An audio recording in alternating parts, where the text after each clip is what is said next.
Hello friends, ತಮಗೆಲ್ಲರೂ ಕೂಡ ಜ್ಞಾನಕಾಶಿ ಅಕಾಡೆಮಿಗೆ ಸ್ವಾಗತ. ಈ ಒಂದು ಕ್ಲಾಸ್ನಲ್ಲಿ ನಾವು ಈಗ TET ಎಕ್ಸಾಮ್ 2025ರಲ್ಲಿ ನಡೆದಿರುವಂಥ TET ಎಕ್ಸಾಮ್ಗಳು ಮುಗಿದಿವೆ. ಈಗ ಮುಂದೆ ಬರುವಂಥ ಎಕ್ಸಾಮ್ಗಳು ಏನಪ್ಪ ಅಂತಂದರೆ 100% ಕಾನ್ಫರ್ಮ್ ಆಗುವಂಥದ್ದು GPSTR ಮತ್ತು HSTR ಎಕ್ಸಾಮಿನೇಷನ್ನು. ಸೊ HSTR ಆಗಿರ್ಬೋದು, GPSTR ಆಗಿರ್ಬೋದು, ಸಿಲೆಬಸ್ ಒಂದೇ ಆಗಿರೋದ್ರಿಂದ ನಾವು ಏನು ಮಾಡಬೇಕಪ್ಪ ಅಂದರೆ ಈ ಎರಡೂ ಸಿಲೆಬಸ್ಸನ್ನು ಇಟ್ಕೊಂಡು ಇಲ್ಲಿ ಬರುವಂಥ ಕಾನ್ಸೆಪ್ಟ್ಗಳ ಬಗ್ಗೆ ನಾವು ಡೀಟೇಲ್ ಆಗಿ ಸ್ಟಡಿ ಮಾಡ್ತಾ ಹೋಗೋಣ. ಸೊ ಅದಕ್ಕೂ ಮುಂದೆ ಈ ಚಾನಲ್ಗೆ ನೀವೇನಾದರೂ ಹೊಸಬರಾಗಿದ್ದರೆ ಅಥವಾ ಸಬ್ಸ್ಕ್ರೈಬ್ ಮಾಡದೆ ಹೋದರೆ ದಯವಿಟ್ಟು ಸಬ್ಸ್ಕ್ರೈಬ್ ಮಾಡ್ಕೊಳ್ಳಿ. ನಿಮ್ಮ ಒಂದು ಸಬ್ಸ್ಕ್ರೈಬ್ ಮತ್ತು ನಿಮ್ಮ ಒಂದು ಸಪೋರ್ಟು ನಮಗೆ ತುಂಬಾ ಹೆಲ್ಪ್ ಆಗುತ್ತೆ. ಇನ್ನಷ್ಟು ಎನ್ಕರೇಜ್ ಮಾಡಿ ನಿಮಗೆ ಒಳ್ಳೆಯ ಕಂಟೆಂಟನ್ನು ಕೊಡುವಂಥ ಪ್ರಯತ್ನವನ್ನು ಮಾಡ್ತೀವಿ.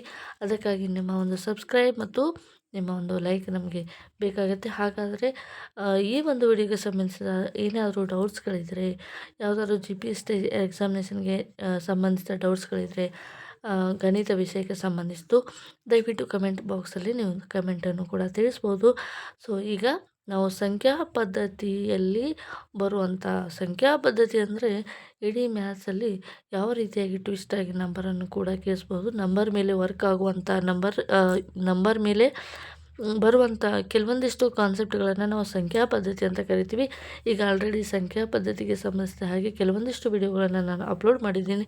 ಮತ್ತು ಸಂಖ್ಯಾ ಪದ್ಧತಿ ಅಂತಂದರೆ ಈ ಸಂಖ್ಯಾ ಪದ್ಧತಿ ಚಾಪ್ಟರ್ ಸ್ವಲ್ಪ ಏನಿದೆ ಅಂದರೆ ಪ್ರತಿಯೊಂದು ಚಾಪ್ಟ್ರಲ್ಲೂ ಸ್ವಲ್ಪ ಕಾನ್ಸೆಪ್ಟನ್ನು ತೆಗೆದುಕೊಂಡು ಇಡೀ ಸಂಖ್ಯಾ ಪದ್ಧತಿಯನ್ನು ನಾವು ಸ್ಟಡಿ ಮಾಡಬೇಕಾಗಿದೆ. ಹಾಗಾಗಿ ಇದು ಒಂದು ಭಾಗಲಬ್ಧ ಸಂಖ್ಯೆಗೆ ಸಂಬಂಧಿಸಿದ ಒಂದು ಎಕ್ಸಾಂಪಲ್ ಆಗಿದೆ. ಸೊ ಈ ಒಂದು ಎಕ್ಸಾಂಪಲಲ್ಲಿ ನಮಗೆ ಸುಮಾರು 10-12 ಟೈಪ್ ಕ್ವಶನ್ಸ್ಗಳಿದ್ದಾವೆ. ಅವು ಯಾವ ರೀತಿಯಾಗಿರ್ತವೆ, ಯಾವ ರೀತಿಯಾಗಿ ಸಾಲ್ವ್ ಮಾಡಬೇಕು ಅನ್ನೋದನ್ನು ನೋಡ್ತಾ ಹೋಗೋಣ. ದಯವಿಟ್ಟು ವಿಡಿಯೋನ ಸ್ಕಿಪ್ ಮಾಡದೆ ಇಂಪಾರ್ಟೆಂಟ್ ಕ್ವಶನ್ಗಳನ್ನು ನೋಟ್ ಮಾಡ್ತಾ ಬನ್ನಿ.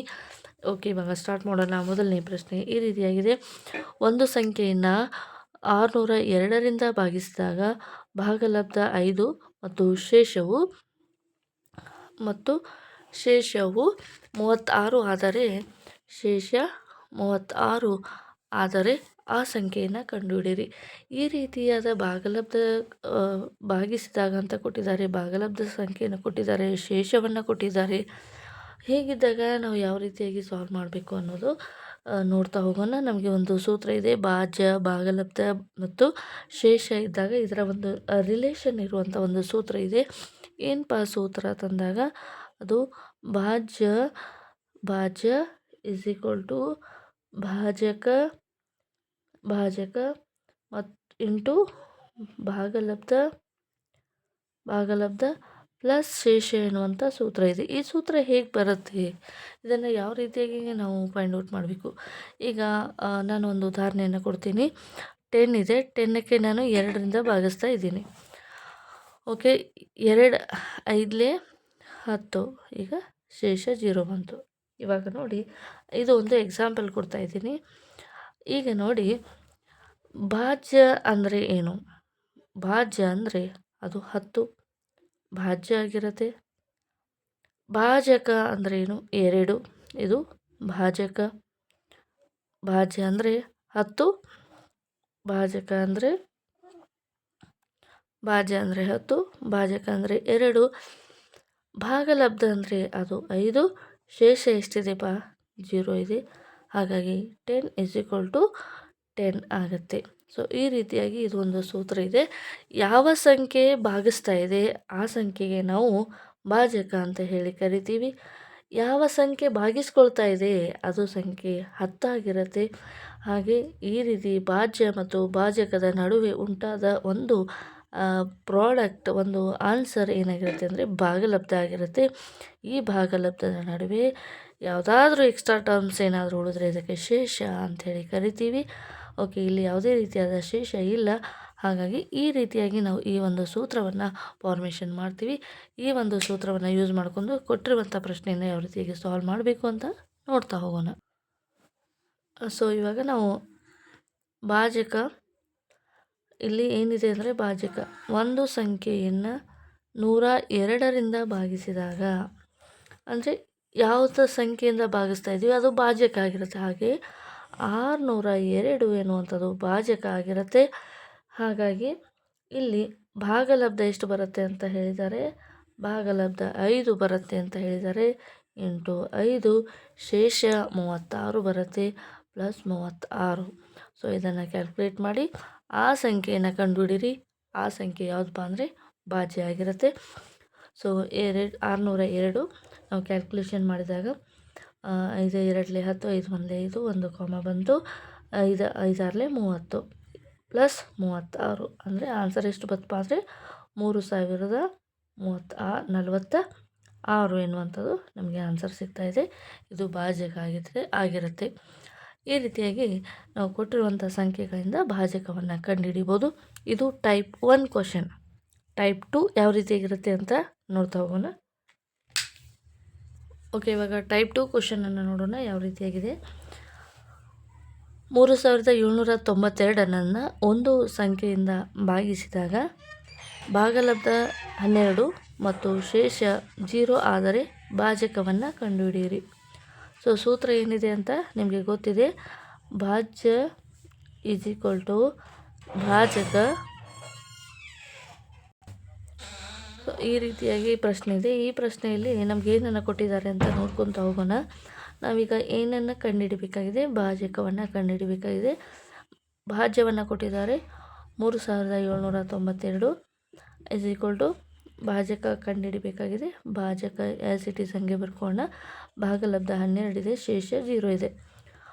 ಇವಾಗ ಶೇಷ 0 ಇದ್ದಾಗ ಈಗ ಏನು ಮಾಡಬೇಕಪ್ಪ ಅಂದರೆ 3792 divided by 12 is equal to ಭಾಜಕ ಸಿಗತ್ತೆ.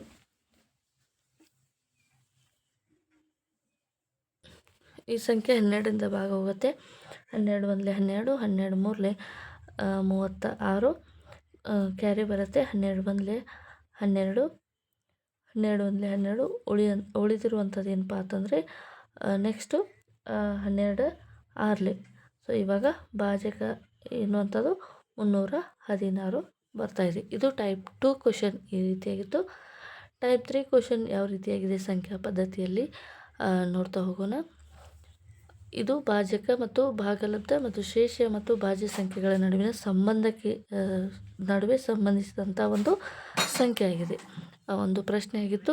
ಈ ರೀತಿಯಾಗಿ ನಾವು ಯಾವುದೇ ಒಂದು ಭಾಜಕವನ್ನು ಕಂಡುಹಿಡಬೇಕಾದ್ರೆ ರಿಮೈನಿಂಗ್ ಡೇಟಾಸ್ ಕೊಟ್ಟಿರ್ತಾರೆ. ಭಾಜ್ಯವನ್ನು ಕಂಡುಹಿಡಬೇಕಾದ್ರೆ ಇನ್ನುಳಿದ ಡೇಟಾಸನ್ನು ಕೊಟ್ಟಿರ್ತಾರೆ. ಅಥವಾ ಕೆಲವೊಂದು ಬಾರಿ ಶೇಷವನ್ನು ಕೂಡ ಕಂಡುಹಿಡಿಯಿರಿ ಅಂತ ಕೂಡ ಕೇಳ್ಬೋದು. ನೆಕ್ಸ್ಟ್ ಪ್ರಶ್ನೆಯನ್ನು ನೋಡೋಣ. ನೆಕ್ಸ್ಟ್ ಪ್ರಶ್ನೆ ಇದು ಟೈಪ್ 3 ಕ್ವಶನು. ಇದು ಕೂಡ ಸಂಖ್ಯಾ ಪದ್ಧತಿಯಲ್ಲಿ ಬರುವಂಥ ಪ್ರಶ್ನೆಯಾಗಿದೆ. 2 ಸಂಖ್ಯೆಗಳ ಮೊತ್ತ 14 ಮತ್ತು ಅವುಗಳ ವ್ಯತ್ಯಾಸ 10 ಆದರೆ ಆ 2 ಸಂಖ್ಯೆಗಳ ಗುಣಲಬ್ಧವನ್ನು ಕಂಡುಹಿಡಿಯಿರಿ. ಮೊದಲನೇದಾಗಿ ನಾವು ಕೊಟ್ಟಿರುವಂಥ 2 ಸಂಖ್ಯೆಗಳನ್ನು ಕಂಡುಹಿಡ್ಕೋಬೇಕು. ಒಂದು ಸಂಖ್ಯೆ ಎಕ್ಸ್ ಆಗಿರಲಿ, ಇನ್ನೊಂದು ಸಂಖ್ಯೆ ವಾಯ್ ಆಗಿರಲಿ. ಈಗ ಎಕ್ಸ್ ಮತ್ತು ವಾಯ್ ಸಂಖ್ಯೆಗಳ ಮೊತ್ತ ಎಷ್ಟಪ್ಪ ಅಂದರೆ 14 ಇದೆ. ಸೊ ಅದೇ ರೀತಿಯಾಗಿ ನಾವು ಇಕ್ವೇಷನನ್ನು ಬರ್ಕೋಬೇಕಾಗುತ್ತೆ. X plus y is equal to 14 ಮತ್ತು ಅವುಗಳ ವ್ಯತ್ಯಾಸ x minus y is equal to 10. ಈ ರೀತಿಯಾಗಿ ಇಕ್ವೇಷನ್ ರೂಪದಲ್ಲಿ ಬರ್ಕೋಬೇಕು. ಇವಾಗ ಏನಾಗುತ್ತೆ ಅಂದರೆ plus y minus y cancel ಆಗಿ 2x ಬರುತ್ತೆ. ಇಲ್ಲಿ ಕೂಡ ನಾವು ಪ್ಲಸ್ ಮಾಡೋಣ. ಈಗ ಇದು 24 ಆಗುತ್ತೆ. X equal to 24 divided by 2, x equal to 12 ಅಂತ ಬಂತು. ಎಕ್ಸ್ ಈಕ್ವಲ್ ಟು 12 ಅಂತಂದರೆ ವಾಯ್ ಈಕ್ವಲ್ಸ್ ಟು 8 ಅಂತ. ಸೊ ಇವಾಗ ಎಕ್ಸ್ ಪ್ಲಸ್ ವಾಯ್ ಅಂತ ಫಾರ್ಮುಲಾ ಏನಿತ್ತು, x plus y is equal to 14 ಅಂತ ಇತ್ತು. ಈಗ ಎಕ್ಸ್ ಬೆಲೆ ಸಿಕ್ಕಿದೆ ನಮಗೆ. Y is equal to 14. ಈಗ ವಾಯ್ ಈಕ್ವಲ್ಸ್ ಟು 8 ಆಗುತ್ತೆ ಅಂದರೆ 2 ಆಗುತ್ತೆ. ಅಂದರೆ 14 ಮೈನಸ್ 12 ಬಂದಾಗ 2 ಆಗುತ್ತೆ. ಎಕ್ಸ್ ಪ್ಲಸ್ ವಾಯ್ ಎರಡು ಸಂಖ್ಯೆಗಳ ಗುಣಲಬ್ಧವನ್ನು ಕೇಳಿದ್ದಾರೆ. ಎಕ್ಸ್ ಇಂಟು ವಾಯ್ ಎಷ್ಟಂತ. ಎಕ್ಸ್ ಅಂದರೆ 12 ಇದೆ, ವಾಯ್ ಅಂದರೆ 2 ಇದೆ. ಎರಡು ಸಂಖ್ಯೆಗಳ ಗುಣಲಬ್ಧ 24 ಬರ್ತಾಯಿದೆ. ಇದು ನೆಕ್ಸ್ಟ್ ಟೈಪ್ ಕ್ವಶನು. ಏನಪ್ಪ ಅಂದರೆ ಕಂಪ್ಯಾರಿಸನ್ ಕೊಡ್ತಾರೆ, ಫ್ರ್ಯಾಕ್ಷನಲ್ಲಿ ಕೊಡ್ತಾರೆ ಸಂಖ್ಯೆಗಳ ಮೇಲೆ.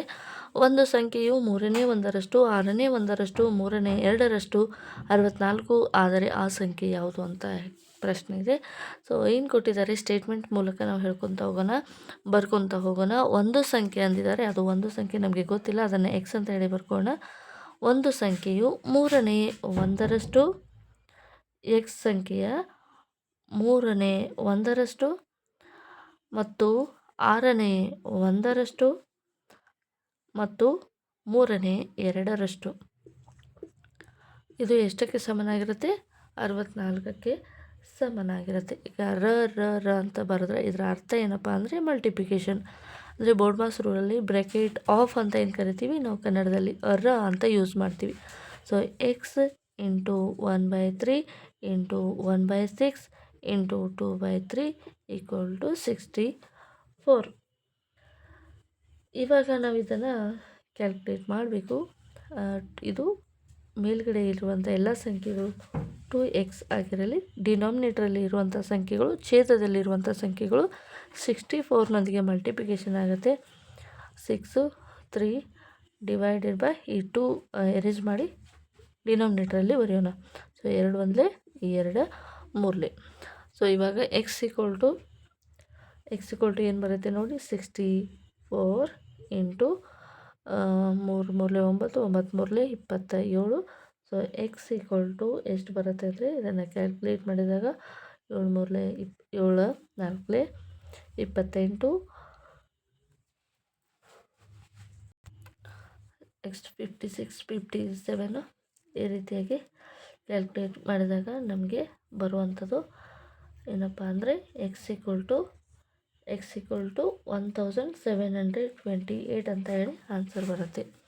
ಈ ಸಂಖ್ಯೆ ಏನಿದೆ ಅಂದರೆ 1/64ನೇ ಸಂಖ್ಯೆಯ 1/3ರಷ್ಟು, 64ನೇ ಸಂಖ್ಯೆಯ 6ನೇ 1ರಷ್ಟು, 64ನೇ ಸಂಖ್ಯೆಯ 3/2 ಭಾಗದಷ್ಟು ಈ ಕೊಟ್ಟಿರುವಂಥ ಸಂಖ್ಯೆ ಇರುತ್ತೆ. ಹಾಗಾಗಿ ಈ ಎಕ್ಸ್ ಈಕ್ವಲ್ ಟು 1728 ಬರ್ತಾ ಇದೆ.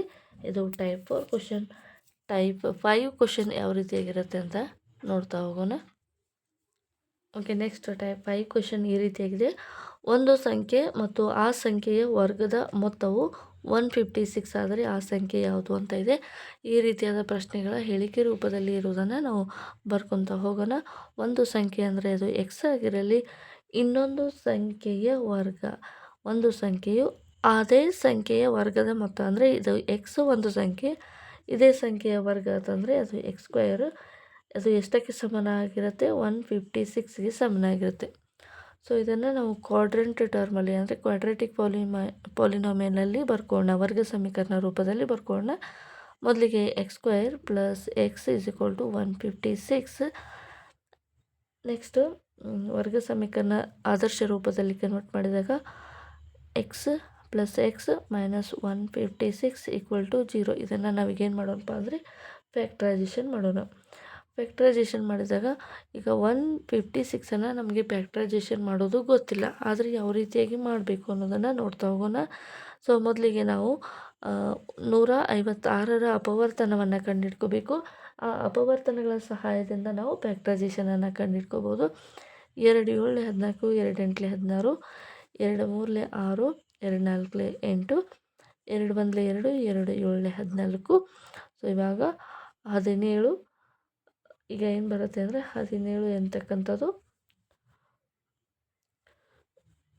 2 3 6, ಇಲ್ಲಿ ಒಂದು ಕ್ಯಾರಿ ಬರುತ್ತೆ, ಇದು 2 ಬತ್ಲೆ 18. ನೆಕ್ಸ್ಟ್ ಇದು ಏನಾಗುತ್ತೆ ಅಂದರೆ 3ರಿಂದ ಭಾಗ ಹೋಗುತ್ತೆ, 3 1 3, 3 3 9. ಸೊ ಇದು 13. ಇದು ಪ್ರೈಮ್ ನಂಬರ್ ಇದೆ.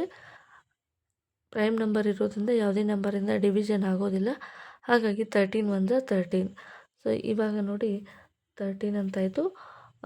3 2 6, 6 2 12. ಸೊ ಇವಾಗ 13 12 ಎರಡನ್ನು ಮಲ್ಟಿಪ್ಲಿಕೇಶನ್ ಮಾಡಿದಾಗ ನಮಗೆ ಅಗೇನ್ 156 ಬರುತ್ತೆ. ಹಾಗಾಗಿ ಅಪವರ್ತನ ಏನಪ್ಪ ಅಂದರೆ X square plus 13x minus 12x. ಈ ಎರಡು ಸಂಖ್ಯೆಗಳ ಗುಣಲಬ್ಧ 150ಗೆ ಸಮನಾಗಿರುತ್ತೆ. 13x ಮೈನಸ್ 12x ಮಾಡಿದಾಗ ನಮಗೆ ಅಗೇನ್ ಎಕ್ಸ್ ಬರುತ್ತೆ. ಈ ರೀತಿಯಾಗಿ ಅಪವರ್ತನವನ್ನು ಮಾಡ್ಕೋಬೇಕು. -156 is equal to 0. X plus 13 minus 12 x plus 13. So ಇವಾಗ x equal to x equal to plus 12 or x equal to -13. So ಇವಾಗ ಆ ಸಂಖ್ಯೆ ಯಾವುದು ಅಂತ ಕೇಳ್ತಾ ಇದ್ದಾರೆ. ಸೊ ನಾವು ಯಾವಾಗಲೂ ಸಂಖ್ಯೆಗಳನ್ನು ಕಂಡುಹಿಡ್ಕೋಬೇಕಾದ್ರೆ ನಾವು ಯಾವಾಗಲೂ ನೆಗೆಟಿವ್ ಟರ್ಮನ್ನು ಕನ್ಸಿಡರ್ ಮಾಡೋದಿಲ್ಲ. ನೆಗೆಟಿವ್ ಟರ್ಮ್ಸನ್ನು ಕನ್ಸಿಡರ್ ಮಾಡಬಾರ್ದು. ಪಾಸಿಟಿವಲ್ಲಿ ಇರೋದನ್ನು ನಾವು ಕನ್ಸಿಡರ್ ಮಾಡಿದಾಗ x=12 ಆಗುತ್ತೆ. ಈಗ ನೀವು ಇದನ್ನು ತಾಳೆ ನೋಡಿ ಕೂಡ ಚೆಕ್ ಮಾಡಿ ನೋಡ್ಬೋದು, ವೆರಿಫಿಕೇಷನ್ ಮಾಡ್ಬೋದು. 12 12 12ರ ವರ್ಗ 144, 144 + 12 ಅಂದಾಗ 156 ಆಗುತ್ತೆ. ಹಾಗಾದರೆ ನಾವು ಸಾಲ್ವ್ ಮಾಡಿದ್ದು ಸರಿಯಾಗಿತ್ತು ಅಂತ ಈ ರೀತಿಯಾಗಿ ವೆರಿಫಿಕೇಷನ್ ಮಾಡ್ಬೋದು. ನೆಕ್ಸ್ಟ್ ಟೈಪ್ ಕ್ವಶನನ್ನು ನೋಡೋಣ. ನೆಕ್ಸ್ಟ್ ಟೈಪ್ 6 ಕ್ವಶನ್ ಈ ರೀತಿಯಾಗಿದೆ. ಏನು ಪ್ರಶ್ನೆ ಇದೆ, ಸ್ವಲ್ಪ ಟ್ರಿಕ್ಕಿಯಾಗಿದೆ, ಇದನ್ನು ನೀವು ನೋಡ್ಕೋಬೋದು. 300 ಪುಟಗಳ ಒಂದು ಪುಸ್ತಕವನ್ನು ಸಂಖ್ಯೆ ಕೊಡಲು ಎಷ್ಟು ಅಂಕಿಗಳು ಬೇಕು ಅಂತ ಪ್ರಶ್ನೆ ಇದೆ. ಎಷ್ಟು ಅಂಕಿಗಳು ಬೇಕು ಅಂದರೆ ಏನು, ಸಂಖ್ಯೆ ಕೊಡೋದು ಅಂತಂದರೆ ಏನು ಅಂತಂತ ನೋಡಿದಾಗ, ಈಗ 300 ಪೇಜಸ್ ಇರುವಂಥ ಒಂದು ಪುಸ್ತಕ ಇದೆ. ಆ ಪುಸ್ತಕಗಳಿಗೆ 1 2 3 ಈ ರೀತಿಯಾಗಿ ನಂಬರ್ಸನ್ನು ಕೊಡಬೇಕಾಗುತ್ತೆ. ಒಂದು ಪೇಜಿಗೆ ಒಂದು ನಂಬರ್ ಅಂತ. ಸೊ 300 ಪೇಜಿನ ಒಂದು ನೋಟ್ಬುಕ್ ಆದರೆ, ಅಥವಾ 300 ಪೇಜಿನ ಒಂದು ಪುಸ್ತಕ ಆದರೆ 300 ನಂಬರ್ ಹಾಕ್ಬೋದು ಅಂತ ನೀವು ಅನ್ಕೋಬೋದು. ಬಟ್ 1ರಿಂದ 9ರವರೆಗೆ ಒಂದು ಅಂಕಿಯ ನಂಬರನ್ನು ತೆಗೆದುಕೊಂಡ್ರೆ 9ರ ನಂತರ ಬರುವಂಥ ಸಂಖ್ಯೆಗಳು 2 ಡಿಜಿಟ್ದಾಗಿರುತ್ತೆ. ಹಾಗಾಗಿ ಇಲ್ಲಿ 2 ಡಿಜಿಟನ್ನು ಕೂಡ ನಾವು 2 ಅಂಕಿಗಳಂತ ಹೇಳಿ ಕನ್ಸಿಡರ್ ಮಾಡ್ತೀವಿ. ಹಾಗಾದರೆ ಈ 300 ಅಂದರೆ 300 ಪುಟಗಳಿರುವಂಥ ಒಂದು ಪುಸ್ತಕಕ್ಕೆ ಸಂಖ್ಯೆಯನ್ನು ಕೊಡಲು ಒಟ್ಟು ಎಷ್ಟು ಸಂಖ್ಯೆಗಳು ಬೇಕಾಗುತ್ತೆ, ಈ ರೀತಿಯಾಗಿ ಪ್ರಶ್ನೆ ಇದೆ. ಸೊ ಈ ರೀತಿಯಾಗಿರುವಂಥ ಪ್ರಶ್ನೆಗಳನ್ನು ಯಾವ ರೀತಿಯಾಗಿ ಸಾಲ್ವ್ ಮಾಡೋದು ಅಂತ ನೋಡ್ತಾ ಹೋಗೋಣ. ಮೊದಲನೇದಾಗಿ ನಾವು ನಂಬರನ್ನು ನೋಡಿದಾಗ, ಒಂದು ಡಿಜಿಟ್ ಇರುವಂಥ ನಂಬರ್ಸ್ಗಳು ಎಷ್ಟಿದ್ದಾವೆ ಅಂತ ನೋಡಿದಾಗ 1ರಿಂದ 9ರವರೆಗೆ ಇವು ಎಲ್ಲವೂ ಕೂಡ ಒಂದು ಡಿಜಿಟ್ ನಂಬರ್ ಆಗಿರುತ್ತೆ. ಹಾಗಾಗಿ ಒಟ್ಟು ಸಂಖ್ಯೆಗಳು ಎಷ್ಟಪ್ಪ ಅಂದರೆ 9. 2 ಡಿಜಿಟ್ ನಂಬರ್ ನೋಡೋಣ. 2 ಡಿಜಿಟ್ ನಂಬರು 10ನಿಂದ ಸ್ಟಾರ್ಟ್ ಆಗಿ 99ವರೆಗೆ 2 ಡಿಜಿಟ್ ನಂಬರ್. ಟೋಟಲ್ ಎಷ್ಟು ಸಂಖ್ಯೆಗಳು, 90 ಸಂಖ್ಯೆಗಳು. 90 ಸಂಖ್ಯೆಗಳು ಅಂದರೆ 90 ಹೇಗಪ್ಪ ಅಂದರೆ, ಇನ್ನೂ 10 ಸಂಖ್ಯೆಗಳು ಎಲ್ಲಿ ಹೋದಪ್ಪ ಅಂದರೆ, ಇದು 9 ಸಂಖ್ಯೆಗಳು ಇಲ್ಲಿದ್ದಾವೆ. 99 ಆಫ್ಟರ್ 100 ಬರುತ್ತೆ. 100 ಅಂದರೆ ಇದು 3 ಡಿಜಿಟ್ ನಂಬರ್ ಆಗಿರುತ್ತೆ. 3 ಡಿಜಿಟ್ ಇರುವಂಥ ನಂಬರ್ಗಳು ಎಷ್ಟು ಬರುತ್ತೆ ಅಂತ ನೋಡ್ತಾ ಹೋಗೋಣ. ಈಗ 100ರಿಂದ 300ರವರೆಗೆ ಇವೆಲ್ಲವೂ ಕೂಡ 3 ಡಿಜಿಟ್ ನಂಬರ್ಸ್. 3 ಡಿಜಿಟ್ ನಂಬರ್ ಎಷ್ಟಿರುತ್ತೆ, ಈಗ 101ರಿಂದ 300 ಅಂತ ಕನ್ಸಿಡರ್ ಮಾಡಿದಾಗ 101ರಿಂದ 200, 200ರಿಂದ 300 ಅಂದರೆ 200 ಆಗುತ್ತೆ. 200 ಪ್ಲಸ್ ಇದು ಒಂದು 100, ಈಗ 201 ಅಂತ 3 ಅಂಕಿಯ ಸಂಖ್ಯೆಗಳು 201 ಬೇಕಾಗುತ್ತೆ. ಸೊ ಇವಾಗ ಎಲ್ಲವನ್ನು ಕೂಡ ನಮಗೂ ಬೇಕಾಗಿರುವಂಥ ಒಟ್ಟು ಸಂಖ್ಯೆಗಳು 1 ಡಿಜಿಟ್ ನಂಬರ್ ಎಷ್ಟಿದ್ದಾವೆ, 9 ಇದ್ದಾವೆ. ಪ್ಲಸ್ 2 ಡಿಜಿಟ್ ನಂಬರ್ ಎಷ್ಟಿದ್ದಾವೆ, 90 ಇದ್ದಾವೆ. ಪ್ಲಸ್ 3 ಡಿಜಿಟ್ ನಂಬರ್ ಎಷ್ಟಿದ್ದಾವೆ, 201 ಇದ್ದಾವೆ. ಸೊ ಇವಾಗ 9 1 ಜಾ 9, 90 2 ಜಾ 90 2 ಜಾ 180, ಪ್ಲಸ್ ಈಗ 3 ಇಂಟು 200 1 ಅಂದಾಗ 603. ಈಗ ಎಲ್ಲವನ್ನು ಕೂಡಿಸಿ 792. Total 1 digit number, 2 digit number, 3 digit number, ಎಲ್ಲ ಡಿಜಿಟ್ ನಂಬರನ್ನು ನಾವು ಕೂಡಿದಾಗ 300 ಪುಟಗಳ ಒಂದು ಪುಸ್ತಕಕ್ಕೆ ಸಂಖ್ಯೆ ಕೊಡಲು ಬೇಕಾಗುವಂಥ ಒಟ್ಟು ಸಂಖ್ಯೆಗಳು ಎಷ್ಟಪ್ಪ ಅಂದರೆ 792. ಇದು ಟೈಪ್ 6 ಕ್ವಶನ್ ಆಗಿತ್ತು. ಟೈಪ್ 7 ಕ್ವಶನ್ ಯಾವ ರೀತಿಯಾಗಿ ಬರುತ್ತೆ ಅಂತ ನೋಡ್ತಾ ಹೋಗೋಣ. ನೆಕ್ಸ್ಟ್ ಪ್ರಶ್ನೆ ಈ ರೀತಿಯಾಗಿದೆ. 1/2, 1/3, 1/4ರ ಒಂದು ಸಂಖ್ಯೆ 20 ಆದರೆ ಆ ಸಂಖ್ಯೆಯ 50% ಎಷ್ಟು ಅಂತ. ಈಗ 1/2 ಇಟ್ ಮೀನ್ಸ್ ಮಲ್ಟಿಪ್ಲಿಕೇಶನ್.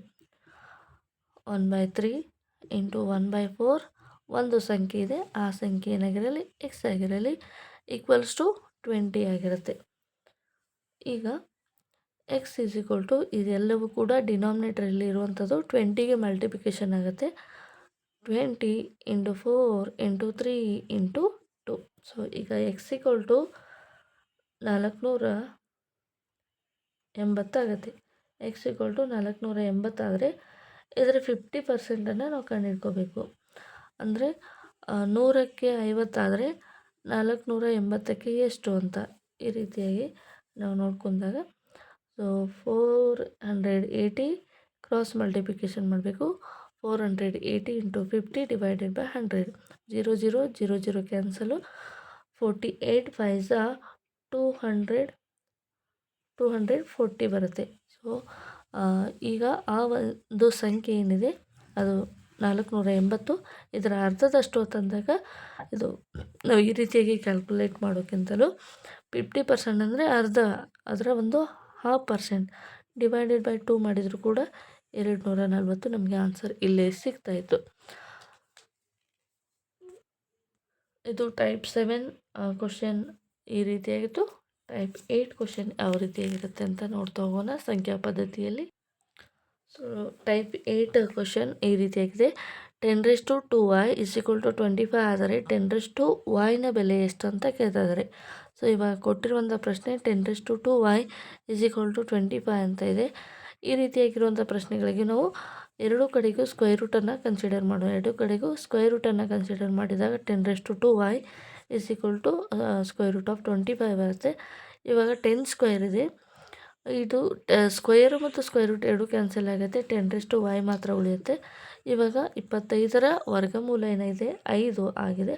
ಹಾಗಾಗಿ 10⁻5 is equal to 10⁻y is equal to 5 ಅಂತ ಆನ್ಸರ್ ಬರುತ್ತೆ. ಓಕೆ, ಇದು ಟೈಪ್ 9 ಕ್ವಶನು. ಟೈಪ್ 9 ಕ್ವಶನು ಏನಿದೆ ಅಂದರೆ 2017ರಲ್ಲಿ ನಡೆದಿರುವಂಥ GPSR ಎಕ್ಸಾಮಲ್ಲಿ ಈ ರೀತಿಯಾದ ಪ್ರಶ್ನೆಗಳು ಸಿಮಿಲರ್ ಕ್ವಶನ್ಸ್ಗಳು ಬಂದಿದ್ದಾವೆ. ಸೊ ಅದಕ್ಕಾಗಿ ಇದು ತುಂಬಾ ಇಂಪಾರ್ಟೆಂಟು. ಸೊ ಪ್ರಶ್ನೆ ಏನಿದೆ ಅಂದರೆ A divided by A plus B is equal to 17 divided by 23 ಆದರೆ A plus B divided by A minus B ಅನ್ನು ಕಂಡುಹಿಡಿಯ ತಂದಿದ್ದಾರೆ. ಸೊ ಇವಾಗ ನಾವು ಏನು ಮಾಡಬೇಕಪ್ಪ ಅಂದರೆ ಕೊಟ್ಟಿರುವಂಥ ಡೀಟೇಲ್ಸನ್ನು ಬರ್ಕೋಬೇಕು. A divided by A plus B divided by 17 divided by 23. So ಇವಾಗ A ಈಕ್ವಲ್ಸ್ ಟು ಏನಾಗುತ್ತೆ ಅಂದರೆ 17 ಆಗುತ್ತೆ. A plus B is equal to 23 ಆಗುತ್ತೆ. ಈಗ ನಮಗೆ A ಬೆಲೆ ಸಿಕ್ಕಂತಾಯಿತು. ಈ A ಬೆಲೆಯನ್ನು ಈ ಒಂದು ಈಕ್ವೇಷನಲ್ಲಿ ನಾವು ಅಪ್ಲೈ ಮಾಡೋಣ. A equal to 17, B is equal to 23. B is equal to 23 minus 17 ತಂದಾಗ B ಇಸ್ ಈಕ್ವಲ್ ಟು 6 ಬರುತ್ತೆ. ಈಗ B ಇಸ್ ಈಕ್ವಲ್ ಟು 6 ಅಂದಾಗ ನಮಗೆ ಬೇಕಾಗಿರುವಂಥದ್ದು ಏನು? A plus B. A plus B ಅಂದರೆ ಎಷ್ಟು? ಆಲ್ರೆಡಿ ಕೊಟ್ಟಿದ್ದಾರೆ 23 ಅಂತ. A ಮೈನಸ್ B ಅನ್ನು ಕಂಡುಹಿಡ್ಕೋಬೇಕು. A ಅಂದರೆ ಎಷ್ಟಿದೆ? 17 ಇದೆ. B ಅಂದರೆ 6 ಇದೆ. 17 ಮೈನಸ್ 6 ಇದು 11 ಬರುತ್ತೆ. ಹಾಗಾಗಿ ಇಲ್ಲಿ A plus B divided by A minus B ಅಂದಾಗ A ಪ್ಲಸ್ B 23 ಇದೆ. A ಮೈನಸ್ B ಅಂದಾಗ 17 ಮೈನಸ್ 6 ಅಂದಾಗ 23 ಡಿವೈಡೆಡ್ ಬೈ 11 ಎನ್ನುವಂಥದ್ದು A plus B A minus B ಅನ್ನು ನಾವು ಕಂಡುಹಿಡಿದ್ವಿ. ಸೊ ಕೊಟ್ಟಿರುವಂಥ ಡೇಟಾವನ್ನು ಯೂಸ್ ಮಾಡಿಕೊಂಡು ನಮಗೆ ಬೇಕಾಗಿರುವಂಥದ್ದನ್ನು ಕಂಡುಹಿಡ್ಕೋಬೇಕು. ಇದು ಒಂದು ಗಣಿತದ ವಿಶೇಷತೆ ಆಗಿರುತ್ತೆ. ಕೊಟ್ಟಿರುವಂಥ ಡೇಟಾ ಏನು ಕೊಟ್ಟಿರ್ತಾರೆ ಅದರಲ್ಲೇ ನಮಗೆ ಆನ್ಸರ್ ಇರುವಂಥದ್ದು. ಸೊ ನೆಕ್ಸ್ಟ್ ನೋಡೋಣ. ನೆಕ್ಸ್ಟ್ ಟೈಪ್ 10 ಕ್ವಶನ್ ಯಾವ ರೀತಿಯಾಗಿ ಬರುತ್ತೆ ಅಂತ. ಓಕೆ, ಟೈಪ್ 10 ಕ್ವಶನ್ ಈ ರೀತಿಯಾಗಿದೆ. ಮೊದಲ 50 ಬೆಸ ಸಂಖ್ಯೆಗಳ ಮೊತ್ತವನ್ನು ಕಂಡುಹಿಡಿಯಿರಿ. ಸೊ ಈ ರೀತಿಯಾದ ಪ್ರಶ್ನೆಗಳು ಇದು ಸಮಾಂತರ ಶ್ರೇಣಿಗೂ ಕೂಡ ಸಂಬಂಧಿಸಿದಾಗಿದೆ. ಅಥವಾ ಇದನ್ನು ಮಲ್ಟಿಪಲ್ ಚಾಯ್ಸ್ ಕ್ವಶನಲ್ಲಿ ಕೇಳಿದರೆ ಯಾವ ರೀತಿಯಾಗಿ ಕಂಡುಹಿಡ್ಕೋಬೇಕು, ಅಥವಾ ಇದನ್ನು ಡಿಸ್ಕ್ರಿಪ್ಟಿವ್ ಟೈಪ್ ಕ್ವಶನನ್ನು ಕೇಳಿದರೆ ಯಾವ ರೀತಿಯಾಗಿ ಕಂಡುಹಿಡ್ಕೋಬೇಕು ಅಂತ ನೋಡ್ತಾ ಹೋಗೋಣ. ಮೊದಲನೇದಾಗಿ ಇದನ್ನು ನಾವು ಶಾರ್ಟ್ಕಟ್ ಮೆಥಡಲ್ಲಿ ಯಾವ ರೀತಿಯಾಗಿ ಸಾಲ್ವ್ ಮಾಡಬೇಕು ಅಂತ ನೋಡ್ತಾ ಹೋಗೋಣ. ಯಾವುದೇ ಒಂದು ಸಂಖ್ಯೆಯನ್ನು ಕೊಟ್ಟಿರಲಿ, ಮೊದಲ 50 ಬೆಸ ಸಂಖ್ಯೆಗಳ ಮೊತ್ತವನ್ನು ಕೇಳ್ತಾ ಇದ್ದಾರೆ. ಸೊ ಬೆಸ ಸಂಖ್ಯೆಗಳ ಸಿರೀಸ್ ಯಾವ ರೀತಿಯಾಗಿರುತ್ತೆ? 1 + 3 + 5 ಅಪ್ ಟು ಕೊನೆಯದಾದ ಬೆಸ ಸಂಖ್ಯೆ ಏನಪ್ಪ ಅಂದರೆ ಎಲ್ಲಿವರೆಗೆ ಕಂಡುಹಿಡ್ಕೋಬೇಕು? 50ವರೆಗೆ ಕಂಡುಹಿಡ್ಕೋಬೇಕು. ಸೊ ನಮಗೆ ಒಂದು ಶಾರ್ಟ್ಕಟ್ ಟ್ರಿಕ್ ಇದೆ. SN ಅಂದರೆ ಸಂಖ್ಯೆಗಳ ಮೊತ್ತ is equal to n². n ಅಂದರೆ ಎಷ್ಟಿದೆ? ನಮಗೆ 50 ಪದಗಳ ಮೊತ್ತವನ್ನು ಕಂಡುಹಿಡಬೇಕಾಗಿದೆ. 50² ಇಸ್ ಈಕ್ವಲ್ ಟು 2500 ಅಂತ ಆನ್ಸರ್ ಬರುತ್ತೆ. ಇದು ಶಾರ್ಟ್ಕಟ್ ಮೆಥಡು.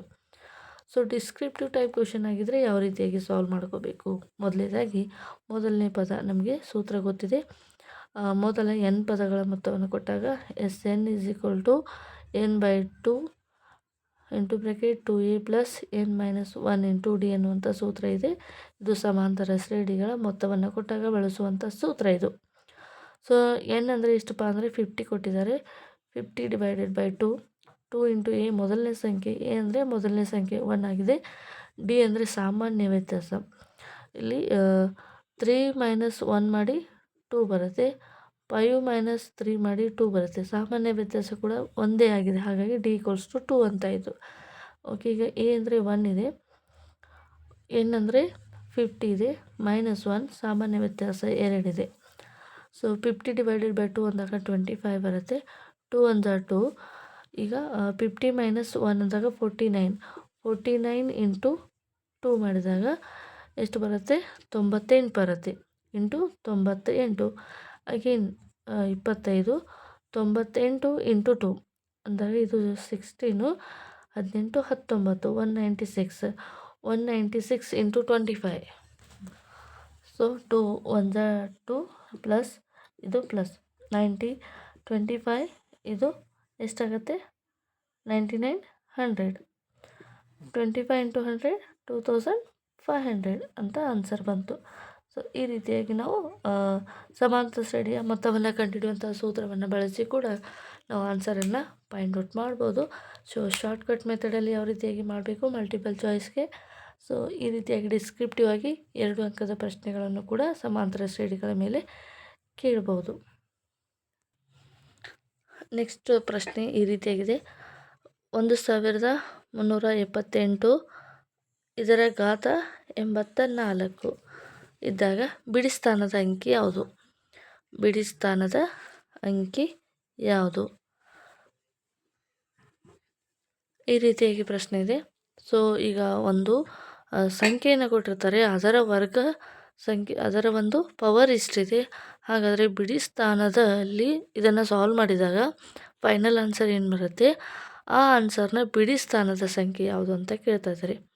ಸೊ ಯಾವ ರೀತಿಯಾಗಿ ಅಂದರೆ ಇಷ್ಟು ಸಂಖ್ಯೆನ 84 ಟೈಮ್ಸ್ ನಾವು ಮಲ್ಟಿಪ್ಲಿಕೇಶನ್ ಬೇಕಾಗಿಲ್ಲ. ಸೊ ಇವಾಗ ಏನು ಮಾಡಬೇಕು? ಬಿಡಿ ಸ್ಥಾನದಲ್ಲಿ ಯಾವ ಸಂಖ್ಯೆ ಇದೆ ಅಂತ ನೋಡ್ಕೋಬೇಕು. ಬಿಡಿ ಸ್ಥಾನದಲ್ಲಿ ಸಂಖ್ಯೆ ಯಾವುದಿದೆ?